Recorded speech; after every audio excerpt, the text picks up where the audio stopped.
disappointment can be a disease. It can eat away our ability to dream, our ability to hope, and hope deferred makes the heart sick, one proverb says, the King James Version.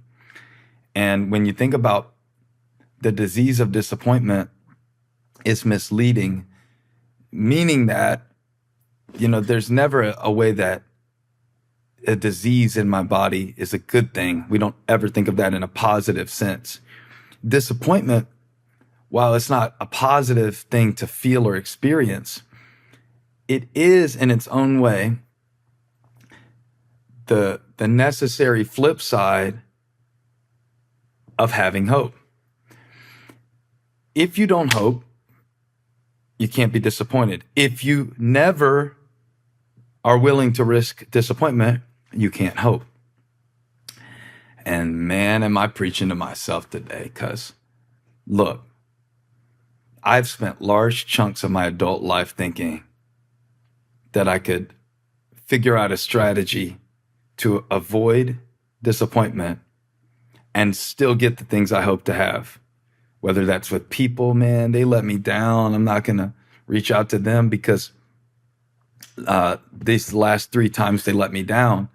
I'm not going to invest in that relationship because, look, man, what did that get me with this person over here? Or what did that get me last time that I encouraged them? I'm not saying anything this time. I'm not going out of my way. It's embarrassing to admit that, but even in some of the goals that I've reached that were disappointing, or the things that I tried to achieve and I didn't get the success that I wanted and I was disappointed, I developed a strategy. And it was a secret strategy. I never came out and said, hey, I'm going to set out to avoid disappointment. But I definitely did that in some major ways in my life. Still am tempted to do it sometimes, like not going to go for it, not going to initiate it, because what if it doesn't work out? All of these things are familiar to us. But, disappointment, hope deferred, a dream that doesn't come to pass, things that don't work out the way you wanted, disillusionment, wishing life would be one way and experiencing it another way. Man, if you don't learn how to recognize that stuff and check it and treat it and deal with it and process it in a good way that honors God and involves Him and brings in His Spirit to help you interpret it, it will spread. That unchecked disappointment will spread. It'll spread into your language. It'll spread into your way of thinking. It'll spread into, sometimes even subconsciously, the way that you approach your day, the way you carry yourself, the way you treat your body. Like, what's the point in taking care of yourself? Doesn't ever work out for you anyway. You tried that before. So disappointment is definitely a disease if left unchecked. But if treated, I actually think it can be one of the things that God can use to develop our trust in Him, because through being disappointed, that's how God moves us on sometimes, or through being disappointed in something, that's how we see that it was empty to begin with. All right, so as I teach this today about disappointment, and I think about, well, if we're going to experience disappointment, if we hope, there's no potential for hope without the risk of disappointment. That's my basic premise here. There is no, put that down somewhere, write that down somewhere. There is no potential for hope without the risk of disappointment. I might even need to say it more strongly than that. There is no potential for glory without potential disappointment. And I don't mean glory for just your own self, your own sake, like, oh, I want glory. But man, if you don't show up for the race, you can't win it. If you don't show up for the fight, there's no crown. If you don't engage in the struggle, there is no victory. And to risk disappointment, to risk that it's going to feel like it was all for nothing, to risk that you're going to lose the money, or to risk that you're going to waste your time, or to risk that it's going to be awkward, that's the part of it. What I have found in my life that made me want to make this video about the antidote antidote. Maybe good if I knew how to say the words that I'm teaching about. But again, that's what this space is for. The antidote to disappointment is not to avoid situations that are potentially disappointing. That's going to guarantee a deeper disappointment in the end. You know that, right? That's going to guarantee that not only are you disappointed in an event, but you're disappointed in the entire trajectory and outcome of your life. That's what that's going to do. If you try to avoid disappointment, like isolate yourself and never play unless you know you can win, and never do anything unless you know somebody's going to do it back for you. If reciprocation is the entry price for any good deed that you do, or you have to have the instant gratification and validation of everything that you put your heart into working or being accepted or applauded, that in itself is a recipe for resentment. Later in your life, looking back, regret and resentment. Man, I would rather have doses of disappointment along the way than the disease of resentment and regret in the end. I would rather have doses of disappointment along the way. Now, I'm mixing my metaphor here, so I'm not sure where I'm going with this either, but work with me. I started out saying, what's the antidote to disappointment? But now I want to talk about how there are doses of disappointment that we have to be willing to go through in order to avoid ending our life in a state of regret or resentment. There are moments that we have to push through of rejection to get to a place where we are willing to risk so that we can have true connection and love in our lives. Yeah. And to me, the key is like how they say, don't put all your eggs in one basket. I think the antidote to disappointment is don't put all your hopes in one outcome. That's what the saying means, don't put all your eggs in one basket. That's what a money manager would tell you, diversify. Don't just put your money over here in U.S. stocks, put them in international stocks, not just in small cap, large cap, and have some with bonds and 15% here and 20% there, and your real estate. A good financial advisor is not going to tell you, I got a hot tip from my brother about what Tesla's doing today. Nah, unless you know what you're doing.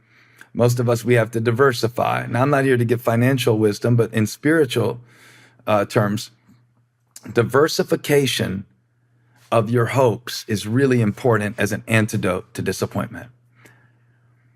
In order to avoid being ultimately devastated by the disappointments of life, you got to have a lot of things going at once. And that does mean that if you put all your hope on any one thing other than God, other than Jesus, it's coming down eventually.